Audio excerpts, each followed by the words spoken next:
네, 이사님, 저희 또 시장에 들려온 속보들 빠르게 좀 해석을 해봐야 될 것 같은데요. 우선 오늘 저희가 준비한 헤드라인부터 열어보고요. 시장 진단들 같이 한번 나눠보겠습니다. 자, 첫 번째 헤드라인 열어보시죠.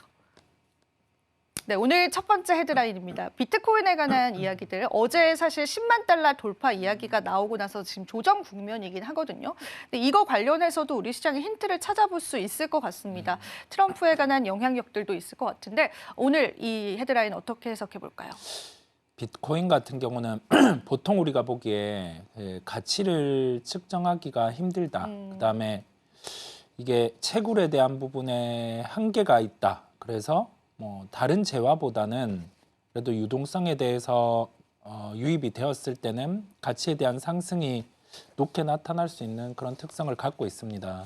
그래서 비트코인 같은 경우는 이번 미국에서 새로운 정부가 들어설 때 그때 각광을 받을 걸로 보였었고 그 시작은 올해 7월이었죠. 그때 비트코인과 관련돼서 실리콘밸리의 친비트코인 자금들이 트럼프 후보에게 기부금을 크게 하면서 저는 긍정적으로 흘러갔습니다.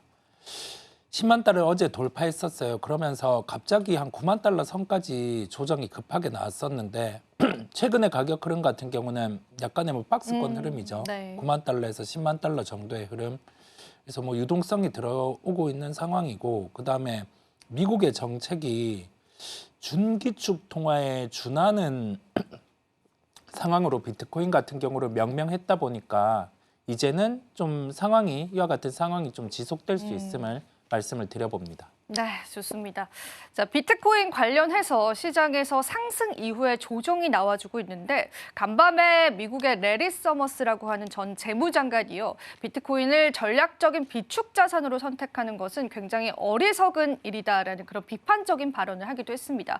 그리고 급격하게 청산 물량까지도 청산이 되면서 가격 조정은 겪고 있습니다. 하지만 장기적인 관점에서 트럼프 정부가 집권을 하면 비트코인에 계속되는 호재가 있을 것이다라는 가능성들도 우리가 염두를 해두고 시장 전략을 세워보면 좋겠습니다. 자, 그렇다면 이사님, 우리가 이 기사를 통해서 시장의 힌트를 잡아본다면 어떤 부분들을 이야기해 볼 수 있을까요?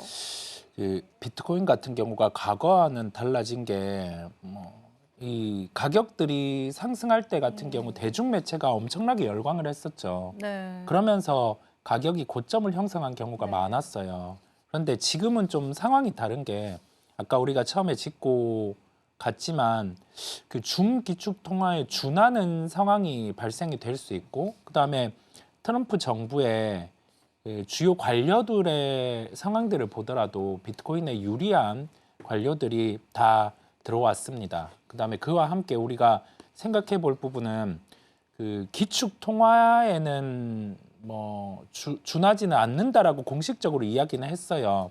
이야기를 하면서 말을 한 건 금과 비슷하게 좀 가치 평가를 할 수 있지 파월이, 않을까. 그죠? 네, 그런 얘기를 했죠. 기억납니다. 그 얘기를 하고 깜짝 놀란 게 네. 원래 파월 의장 같은 경우가 비트코인에 대해서 공식적으로 발언을 했을 때는 다 그 비호적으로 발언을 했었어요. 맞아요. 지금 보는 것처럼 뭐 2021년에는 투기적 자산에 가깝다. 예. 이번에는 근데 금에 대해서 금의 경쟁자 이런 식으로 표현을 했단 말이죠. 어찌 보면 위험 자산에 대해서 뭔가 대체할 수 있는 요인을 가지고 있다는 표현을 하면서 2023년부터 좀 멘트가 달라지기 시작을 했는데 이제 같은 경우는 좀 자산으로 더욱 인정하는 그런 멘트가 나타났어요. 연준 의장 같은 경우도 그렇고 그 다음에 지금 왜 비트코인이 시장에 필요할 수 있냐라고 하면 이게 스테이블 코인이라고 하죠. 네. 어찌 보면 이 용도를 활용해서 시장에서 지금 미국의 국채 같은 경우는 달러화를 통해서 이거를 걷어들일 수 있을 만한 한계가 있다 보니까 시장에서 유동성의 대체 수단으로 스테이블 코인이 좀 부각이 될 수 있어요. 그렇다 보니까 이번 그 트럼프 정부하에서는 비트코인 같은 경우는 유리한 자산 중에 하나임을 말씀을 드릴 수가 있겠습니다. 또 이제 10만 달러 돌파 이후에 트럼프 대통령이 X를 통해서도 네. 이 10만 달러 굉장히 축하한다라는 그런 반언을 했습니다. 네. Congratulations이라고 비트코인 이제 10만 달러 이야기를 했는데 이 부분에 관해서 또 여전히 비트코인에 관해서 옹호적인 입장들이 있구나라는 걸 확인을 해볼 수가 있습니다. 트럼프의 이러한 반응을 토대로 봤을 때는 추가 상승 여력도 있다라고 보실까요, 이사님? 충분히 있다라고 생각이 들어요.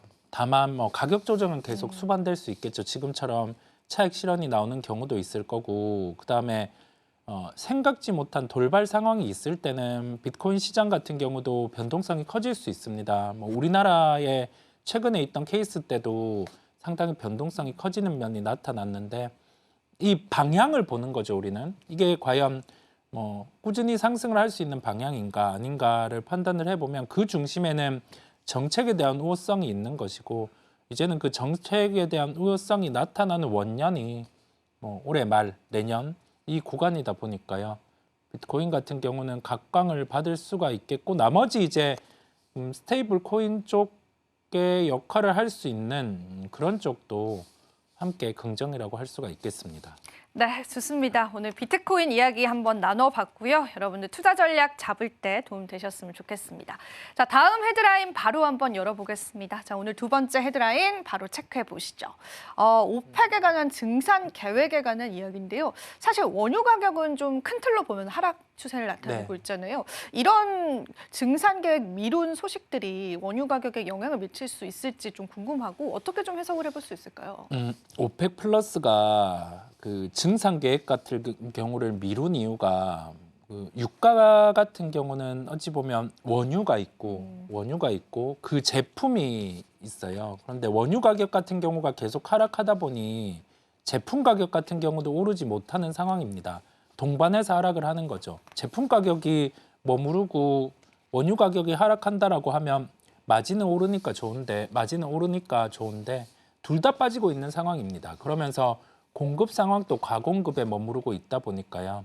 오펙 플러스가 내년까지 감산 연장을 결정을 하는 거죠.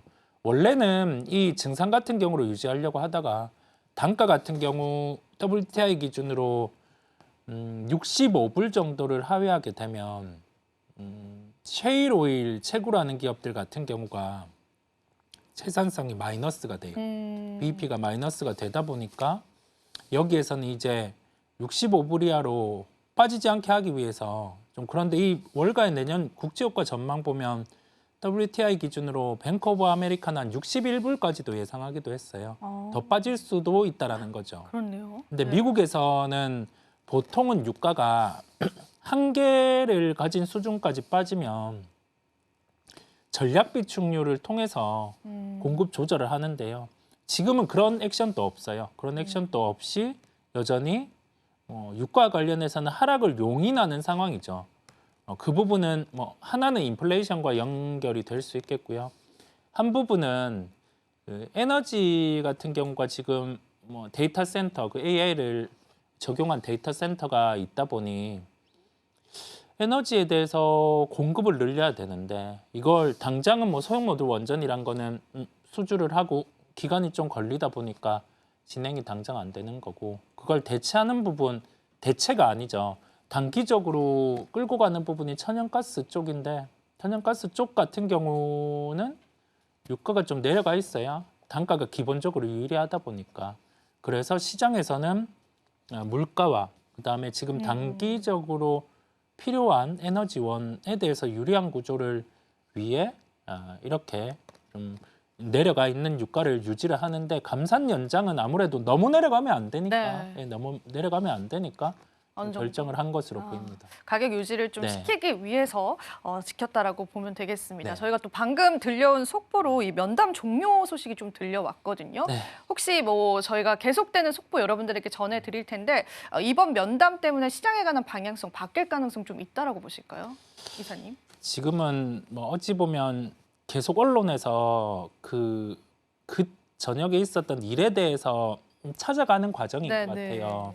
그 과정 속에서 시장은 변동성이 커질 수 있고, 그다음에 언론 기사 같은 경우는 계속 자극적으로 나오는 맞아요. 거죠. 어떤 자극적으로 요인이 나오죠. 있을 때. 네. 그래서 바라보시기에 주식 시장을 바라보시는 분들은 환율 같은 경우가 비이성적으로 1,430원, 1,450원 이렇게 올라가는 상황이 발생한다라고 하면 시장은 좀 불안할 수 있을 거고 외국인이 보는 우리나라 시장 같은 경우는 약간은 그 지정학적 리스크라고 표현을 할게요. 내부적인 지정학적 리스크가 그렇네요. 있다 보니 네. 여기에서는 주식 비중을 바로는 늘리지는 않을 수 있어요. 다만 파는 그런 강도가 많이 약해진 상황이다 보니까요.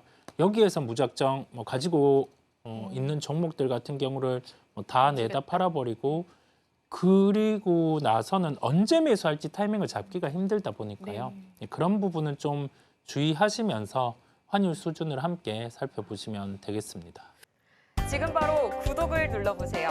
실시간 경제 뉴스, 투자 전문가들의 다양한 시황과 정확한 분석, 또 알찬 투자 정보까지 신뢰할 수 있는 저희 서울경제TV와 함께하세요.